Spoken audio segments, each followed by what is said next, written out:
Atom odatlar kitobini sharhini davom ettiramiz. Bugun 3-qoida haqida gaplashamiz. Ya'ni odat oson bo'lishi kerak. Mana 3-qoida juda ham oson, sodda va odat boshlashga, davom ettirishga oson qoidalardan biri. Bu kitobni boshida aytadi, sekin yursangiz ham chekinmang deydi James Clear. Ya'ni bu yerda bitta misol keltiradi. Ikkita guruh bo'ladi universitetda. Birinchi guruhga qancha ko'p suratga olsanglar, qancha ko'p surat qilsanglar, sifatini muhim emas deydi. Shuncha yaxshi baho olasizlar. Misol uchun 80 ta suratga qoniqarli 90 ta surat qilsanglar, yaxshi 100 ta surat qilsanglar a'lo baho qo'yaman deydi. Ikkinchi guruhga esa boshqacha aytadi. Bitta surat bo'lsa ham juda sifatli bo'lsin va sifatini ustida ishlaydi deydi. Xullas, ikkita guruh suratlarni oladi va solishtirib hayron qoladi. Ya'ni bu yerda ko'proq suratga olgan guruh yutib chiqadi. Nimaga? Chunki sifatli ham bo'ladi, ularniki ham chiroyli bo'ladi. Ular ko'proq qilishga harakat qiladi. Ya'ni sifat uchun ishlamaydi. Ular har xil joylardan olib ko'rgan bo'ladi. Qorong'u, yorug' xonalardan olib ko'rib, muhimi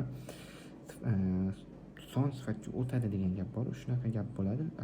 Birinchi guruh bo'lsa, sifatga ishlaydigan guruh bo'lsa,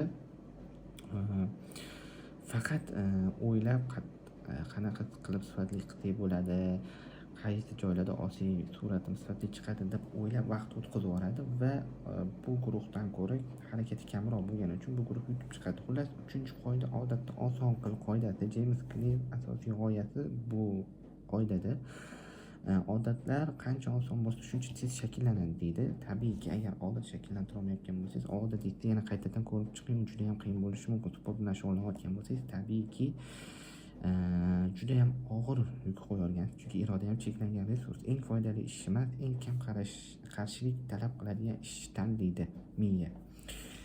Odamlar yoki 3-qoida nimaga ta'sir qiladi? Bu qoida 3-bosqichda ta'sir qiladi. Ya'ni o'tgan safar biza umumiy 4 ta bosqich bor. Bu kitobda birinchi signal, istak, harakat, mukofot, birinchi, ikkinchisini ko'rib chiqdik. O'tgan videoda bugun harakat haqida gaplashamiz.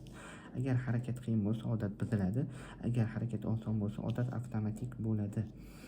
Xo'p, asosiy muammo kitobdan oladigan bo'lsak, ko'pchilik shunday o'ylaydi. Motivatsiya bo'lsa qilaman deb o'ylaydi, lekin James Clear esa aytadi, motivatsiya emas, dizayn muhim. Ya'ni miyaga energiya tejashi xohlaydi. Miyamiz tabiiyki qiyin ish qarshilik qiladi, oson ish avtomatik tanlov bo'lib qoladi biz uchun. Ilmiy tushuncha eng kam kuch qonuni. Miya tabiiy ravishda eng kam vaqt, eng kam kuch sarf qiladigan yo'lni tanlaydi. Shu sabab lift zinadan ko'ra ko'proq ishlatiladi. Telefon kitobdan ko'ra ko'proq ishlatiladi. Yechim odatni maksimal darajada oson qilish. Qanaqa qilib oson qilsa bo'ladi? Birinchi usul ishqalanishni kamaytirish. Ya'ni misol qilib aytadigan bo'lsak, sport kiyimi oldindan tayyor qilib qo'yishingiz kerak. Sport bilan shug'ullanmoqchimisiz, ertalab oldindan tayyor qilib qo'ying sport kiyimini. Kitob o'qimoqchi bo'lsa, stol ustida ochiq tursin, aynan ochiq turishi kerak, oson bo'lishi kerak. Shundoq qarab o'qib ketadigan darajada. Laptop bo'lsa faqat ish uchun sozlangan bo'lishi kerak, boshqa ortiqcha ilova bo'lishi kerak emas. James Clear aytadi, har qo'shimcha qadam odatning dushmani. Unga qancha ko'p qo'shilsangiz, ko'p funksiya qo'ysangiz, shakllanishi ham qiyin bo'lib ketadi. Shakllanmagandan keyin, vaqt o'tgandan keyin unga qo'shsangiz bo'ladi. Qiyinroq qilsangiz bo'ladi odatda. Ikkinchi usul bu 2 daqiqa qoidasi. Kitobdagi eng mashhur qoidalardan biri bu. Yangi odat 2 daqiqadan kam vaqt etishi kerak. Ya'ni yangi odat boshlayapsizmi? Har kuni 1 soat o'qiyman emas, har kuni 1 sahifa o'qiyman. Bunga 2 daqiqa ham ketmaydi. Sport bilan shug'ullanaman emas, sport kiyimini kiyaman. Sport bilan shug'ullanishni sport kiyimini kiyishdan boshlasangiz bo'ladi. Ko'chaga prosta chiqib kelishdan boshlasangiz bo'ladi. Yoki sport zaliga prosta borib qaytib kelishdan boshlasangiz bo'ladi. Odat qo'yganingizdan keyin tabiiyki keyin qiyinlarini qo'shib ketaverasiz. Bo'ldi, keyin oson bo'lib ketadi. Sababi odat boshlash san'ati davom ettirish qiyin keladi. Eng qiyini boshlab olish degan g'oya bor bu. 3-usul harakatni kamaytir, natijani emas deydi James Clear.